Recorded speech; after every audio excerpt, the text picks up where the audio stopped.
continuar falando da Grécia Antiga, agora citando as cidades mais importantes da época. Atenas surgiu por volta do século X a.C.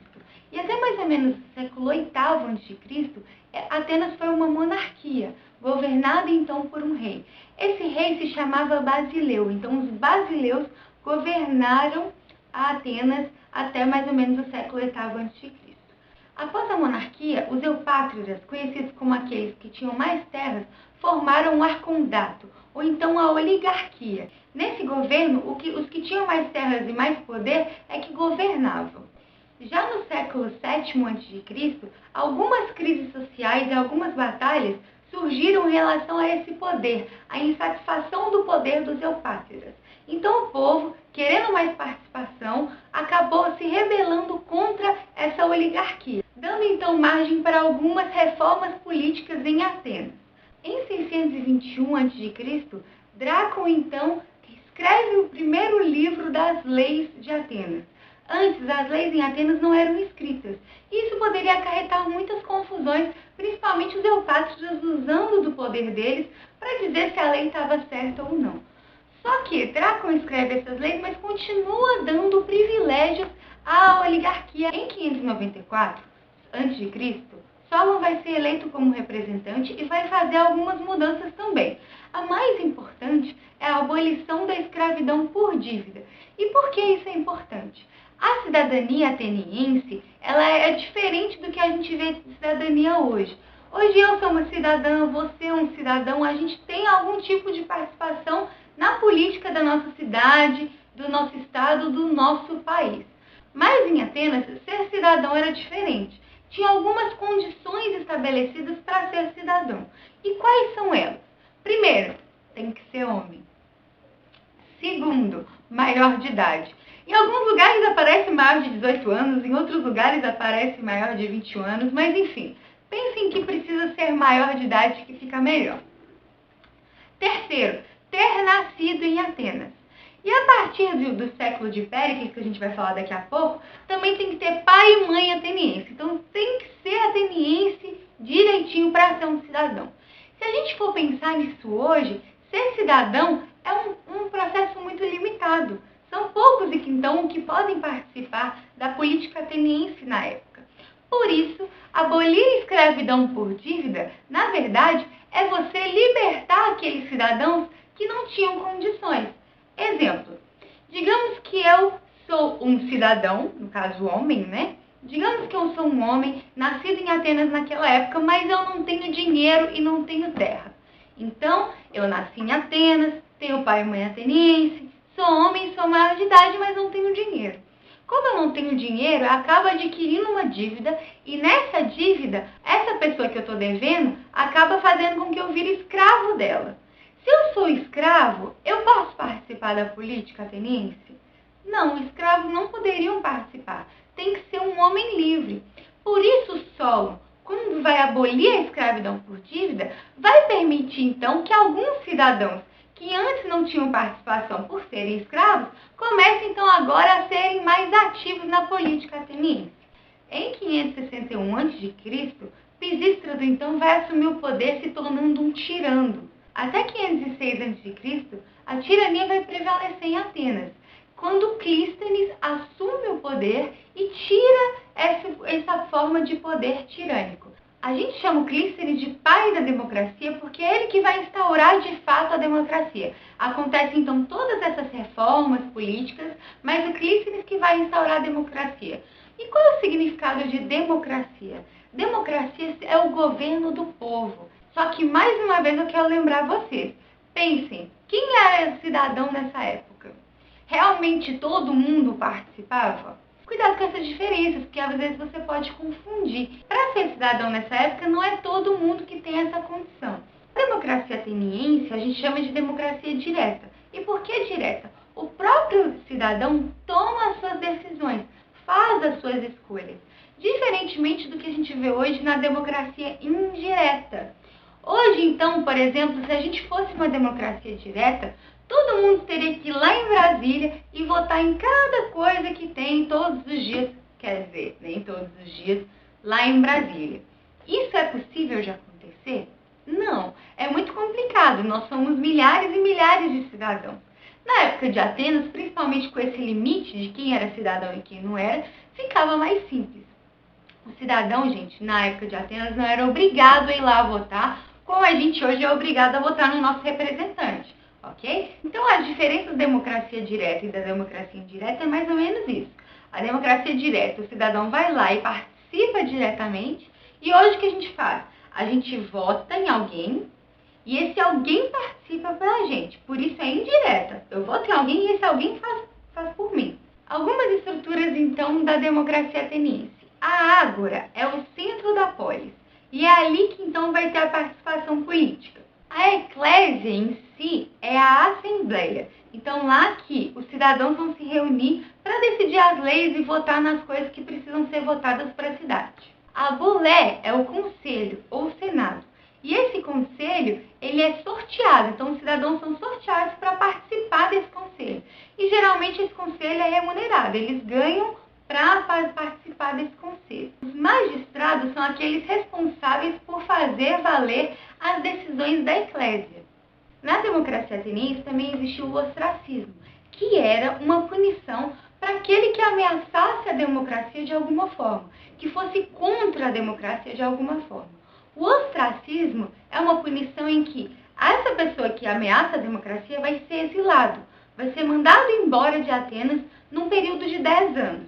Depois desse período ele pode voltar se quiser, mas dentro desses 10 anos ele não pode voltar a Atenas. Durante o governo de Péricles, de 461 a.C. até 429 a.C., a democracia atingiu seu auge. Por que o seu auge? Surgiram conceitos como isonomia, isegoria e isocracia. Nossa, que confusão, não é mesmo? Mas o significado deles não é tão complexo assim. Isonomia é a igualdade de todos perante a lei. Isegoria é a igualdade e a liberdade de se ter a palavra na Assembleia. E isocracia é a igualdade de participação no poder. Eu aconselho vocês a guardar o conceito de isonomia, que é a igualdade de todos perante a lei. Esse conceito vai ser fundamental para a gente formar a democracia de hoje também. Atenas, além de ser o berço da democracia, é o berço também da filosofia. Vários filósofos importantes, como Sócrates, Platão e Aristóteles, vão fazer parte da filosofia antiga e vão atuar em Atenas, como professores, por exemplo. A educação em Atenas era privada e ela começava em torno dos 7 anos de idade. A prioridade não era só o corpo, mas também a mente, e por isso a filosofia vai ser muito valorizada em Atenas. As mulheres eram consideradas como se fosse parte da casa. Elas faziam apenas os afazeres domésticos e eram muito desvalorizadas em Atenas. As meninas, no caso, a mesma coisa. Elas eram criadas apenas para fazer os afazeres domésticos e, no caso daquelas que tinham mais condições, para cuidar, então, da casa. A sociedade ateniense era composta por cidadãos, metecos e escravos. Cidadãos, como a gente já discutiu, é aquele homem maior de idade ateniense que, então, faz parte da vida pública ateniense, da vida política ateniense. Os metecos são os estrangeiros, porque então a gente lembra que cidadão tem que ser ateniense. Se eu venho fora de Atenas, eu não sou um cidadão, eu sou um estrangeiro. Já os escravos eram aqueles ou por dívidas antes de Solon, ou prisioneiro de guerra. Agora vamos falar de Esparta. A política espartana era composta por uma diarquia. E o que é diarquia? Quando a gente fala monarquia, é um rei. Já a diarquia são 2 reis. Esses 2 reis eram responsáveis tanto pela questão religiosa quanto pela questão do exército em Esparta. A gerúsia era composta pelos anciãos da cidade.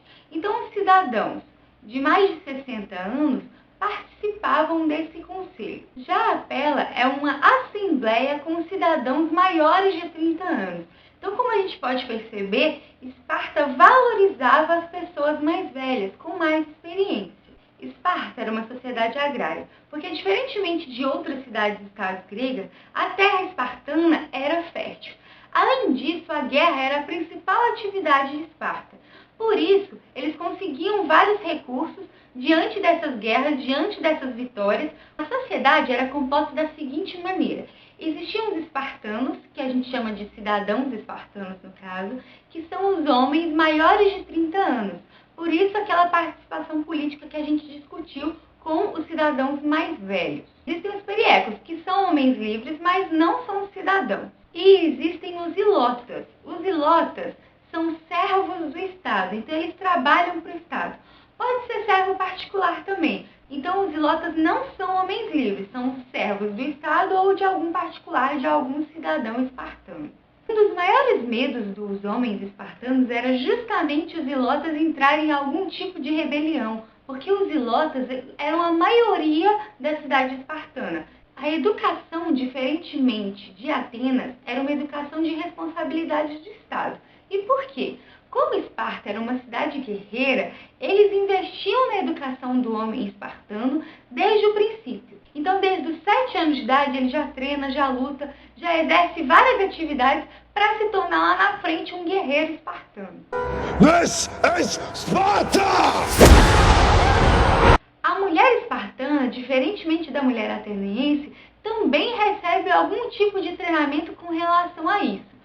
Só que esse treinamento era mais voltado para ela ser uma grande mulher, que conseguiria então gerar filhos saudáveis, para que os espartanos que ela gerasse tivessem saúde e fossem grandes guerreiros espartanos. É importante saber que Atenas e Esparta são duas cidades muito diferentes. Mesmo estando na Grécia Antiga, mesmo sendo gregos, eles são muito diferentes, como deu para perceber. Quando a gente vai falar dos gregos, da Grécia Antiga como um todo, algumas características a gente tem de semelhança. A religião é uma das principais. Por quê? Todas essas cidades-estados eram politeístas e acreditavam nos mesmos deuses. Então existem vários deuses, porque o politeísmo significa justamente isso. Poli são vários e o teísmo é a questão dos deuses. Então são vários deuses. Os deuses gregos, diferentemente do que a gente possa imaginar, eles eram muito parecidos com os seres humanos. Então eles tinham ciúme, tinham desejo, tinham inveja. Só que, diferentemente do ser humano, os deuses gregos eram imortais. O principal deus que a gente conhece é o deus Zeus. Ele então seria o chefe dos deuses gregos. Além da religião, a gente pode falar da língua também. A língua em todas essas cidades-estados era comum, o grego antigo aí era comum. Por isso que a gente chama Grécia Antiga. Só que se a gente for parar para pensar, cada cidade-estado dessa tem sua independência, tem seu modo de viver e, é claro, tem as influências de outras também. Por isso que a gente também não pode falar que só Atenas viveu a democracia, porque aquelas cidades que tinham influência ateniense viviam a democracia. Bom, é isso. A gente viu um pouco de Grécia Antiga, eu espero que vocês tenham gostado. Que inscrevam-se aqui no canal, curtam o vídeo, curtam a página do Facebook, para a gente continuar em contato. Beleza? Um beijo e até a próxima!